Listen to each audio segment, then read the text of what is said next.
I got this priest friend of mine who he received this letter in the mail this is years ago now. It's kind of a wild letter. I want to read it to you. Dear Father Tom, I was cleaning out my desk drawer and I came across a church bulletin from St. Patrick's. I've never been there before, and I'm not even sure how I got it. But I saw your name on the bulletin, and I knew I was being directed to write to you. I wanted to tell you about an inspiring and even life-changing sermon that you gave on Easter Sunday, 2003. Before I tell you about the sermon, I'd like to back it up a few days. It was April 7th, the last snow of 2003. I was locked in a windowless 5-foot by 5-foot bathroom. I had a half-gallon bottle of vodka with me.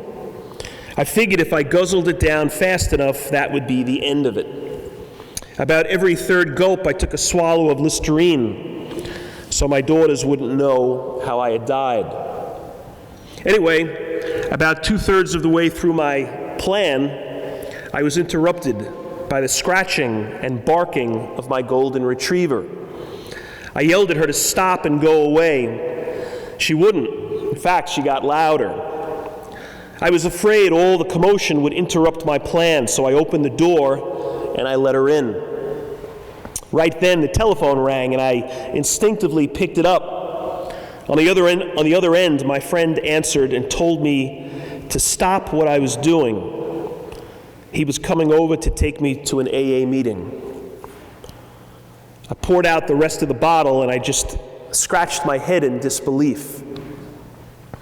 If you were to tell me that that would be my last drink, I would have said that you were crazy. I needed at least a quart a day just to keep steady.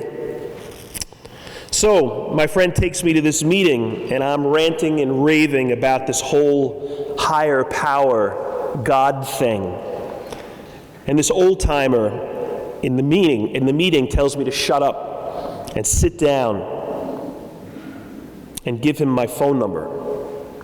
He calls me the next day and he says he's going to pick me up and take me to an early meeting on Saturday. But I was going to show him.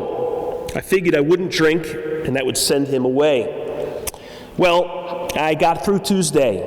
Wednesday was extremely tough. By Thursday, I was crawling out of my skin. Friday started out a nightmare. I was shaking so bad I couldn't hold a cup of coffee. But then something happened. The foreman at work said that they were having a labor rally downtown, and everybody had to go. I knew I just needed a couple of drinks to stop shaking. There were about 25,000 construction workers down there. I figured nobody'd miss me. As I came up out of the subway, I bumped into that old guy I met at the meeting. He didn't see me, but I followed him to the rally. Anyway, after 20 minutes, I figured it was just a coincidence, and I could go and have my drink. As I worked my way through the crowd and finally broke free of everybody, somebody grabbed my arm. It was my wife's cousin. He'd been sober for 15 years. He asked me how I was. I said, fine. He said he didn't think so. He then asked me where I was going. I told him home. And he said, that's not the way. Let me show you the way home. Anyway, 12 days later, I'm sitting on my hands in church. I'm a mess at this point, but I haven't had a drink. And I begin to listen to the strangest sermon that I've ever heard. It was Easter Sunday, of all days. And now he starts to talk in this letter to this priest very specifically. He said, you told me in the homily, you told me how Peter and another apostle had to run to the tomb on Easter. You said Peter went in first and noticed that the head dressing was lying off to the side. You keyed in on that one simple thing. You said that's what God does. He diverts our attention from where we want to go to where we need to go. And then you said, That's how he got me into AA. And I didn't hear the rest. I was so overwhelmed by your words. I'm glad my wife was there. I needed somebody to tell me what I heard wasn't a hallucination. That started my 9 years of sobriety. They've been the best years of my life, and I thought you'd like to know that. And he signs it. He says, P.S., if you think this story will help anyone, feel free to use it. It's all true. I have a wild letter, right? You know, Father Tom, the guy who gave the homily, received the letter, he's not in AA. He's never been in AA. He didn't say he was in AA during that Mass. That's what this guy swears he heard, but he never said it. You know, consider these sort of facts for a minute. Facts that I think at best are pretty hard to explain.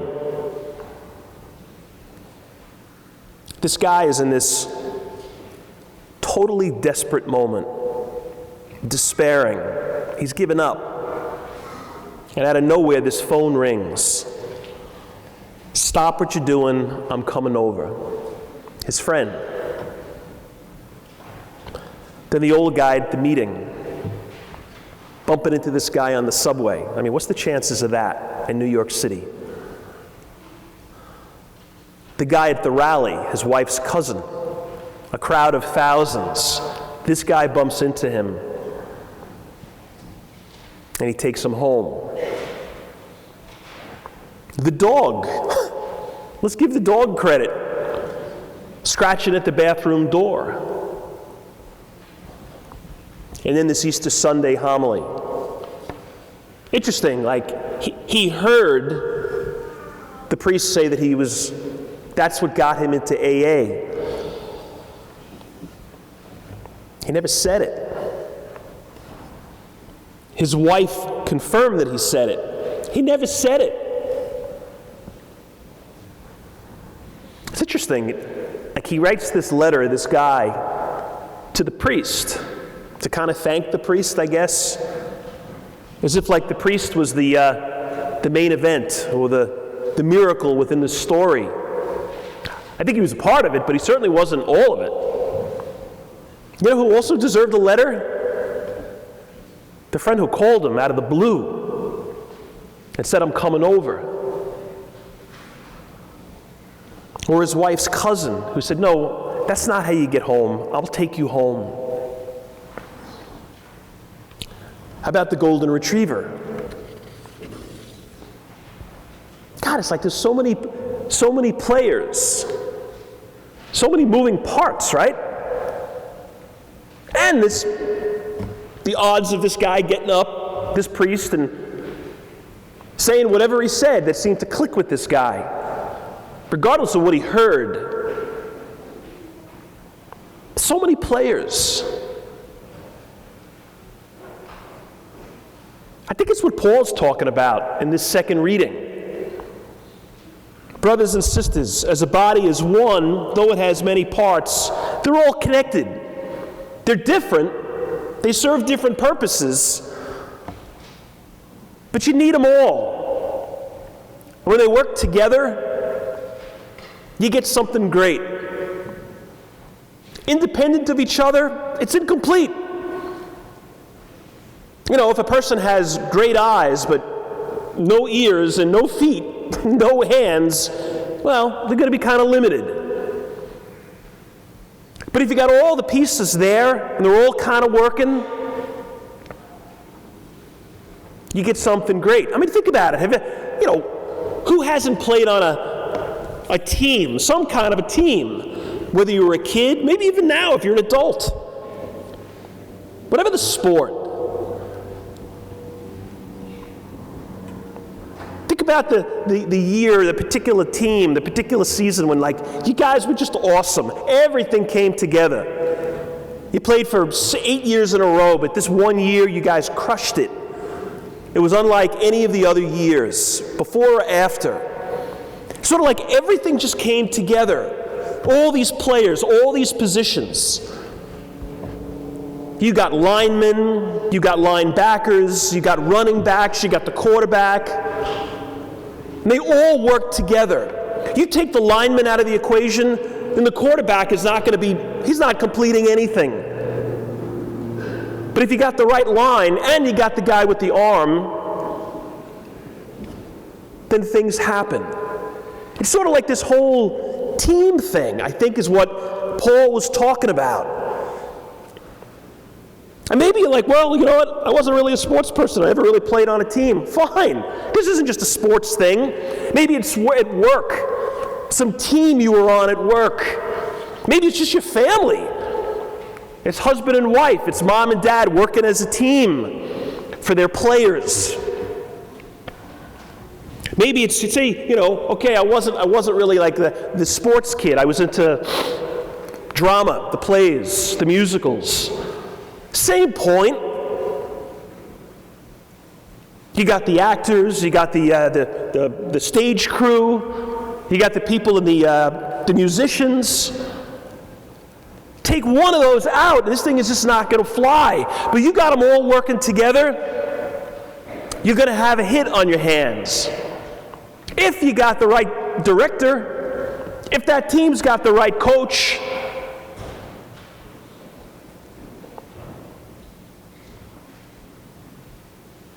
I mean, that story I told you, that letter that I read, do you believe that? I mean, I know the letter's real. I know the priest who gave it to me. I mean, maybe you could say the guy made it up. I mean, I kind of doubt it. I mean, do you just think that might have been a lot of coincidences that came together? I mean, I think some probably do. And I suspect some of you say, no, I think God was sort of all over that. Somehow, some way, God sent those people into this guy's life when he needed them. It's like these different players on a team. And Jesus is the coach. Jesus is the director. He's the manager. Whatever analogy you want to use, doesn't matter.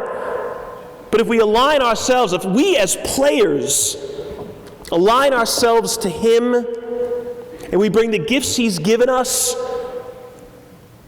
my gifts complement yours, yours complement this person's, then man, you got a winning team. And maybe that's what happened in this guy's life. I'm not saying you got to believe that letter was all God orchestrated. But I think we should be open to that possibility. Maybe that story is simply this: Paul's words playing out. Yeah, when all the moving parts move in the right direction at the right time, under the direction of the right person, that's what happens.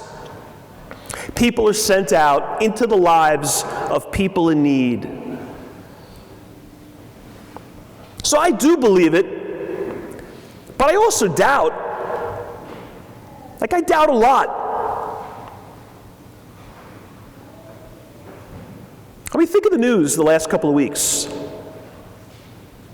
Like, how many more crazy, awful subway stories are we going to hear? Where some nut throws a person in front of a train. The Burger King story, the 19-year-old girl was working there. Guy comes in to rob it, robs it, walks out, and then comes back. The woman out in the West Coast working in the furniture store, working there alone, this guy comes in. Senseless killing?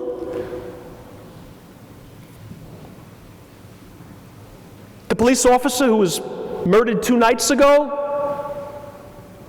I had a funeral here on 2 days ago, I guess Friday morning. It was for a 42-year-old mother of two, wife and mother of two. She's 42. She died of cancer. An 8-year-old and maybe a 3-year-old. It's 2 little boys. Standing up here, and I'm looking out, and I'm kind of like looking at these 2 little guys thinking, oh my God, like this is just, like God, where were you then? You know what? Tonight, if the father of that police officer was sitting in the church and he heard me read that letter, And he probably saw a lot of us go, yeah, I think God was all a part of that letter. God sent those people into that guy's life and saved them. I wonder if the father of that cop would be saying, yeah, how about 2 nights ago? Why didn't God send somebody into the rescue that night? Or the family of the grieving family and friends of that woman. So yeah, sometimes people do seem to show up. Sometimes the moving parts seem to come together. It's like that winning season when it all came together right. And sometimes it doesn't. Maybe more often than not it doesn't. And I think when it doesn't, oftentimes it's because we're following the lead from the wrong coach, the wrong director. But when we align ourselves to Him, things are better. But there is mystery, no answers to those questions. I guess we have to live with it. But I also think we got to live with these words, this gospel. He stood up to read, was handed a scroll, he unrolled it, and he found these words. God's Spirit has anointed me to bring hope to the poor, liberty to captives, sight to the blind, freedom to the oppressed. Then he sits down, and everybody's looking at him. They can't believe the way he spoke, the authority with which he speaks. And then he says one more thing. By the way, that passage, it's fulfilled in me today. I'm the one that Isaiah was talking about. I'm the one who will bring hope and freedom and sight and liberty to that guy in that bathroom who was at the end of his rope. And people showed up. Hope and liberty and freedom and sight showed up. And maybe they were the difference for that guy. I think when the players come together, freedom and liberty and hope wins. So it's like, why do we have a church? Why should we be here? Hey, parents of the, first and second grade parents, why are you doing this? Why are you having your kids make their first communion? I'm grateful you are. Why? Why do we do this? I mean, on one level it might be, it's just sort of well, that's what you do. You got kids, they make their first communion. Yeah. But let's go a little bit further with it. What is it? What is it about here? What happens here? You know what I think here essentially is? It's like practice. It's when you're on that team. You don't practice, you don't win. We know that. And I think when we come here, we're renewed and reminded and reinforced. We're built up and we're given what we're needed to go out and kick open that bathroom door and rescue those that are blind and unfree and scared. That's why we're here. Because at the end of the day, there is one coach, there is one director, there is one manager that we need to connect ourselves to.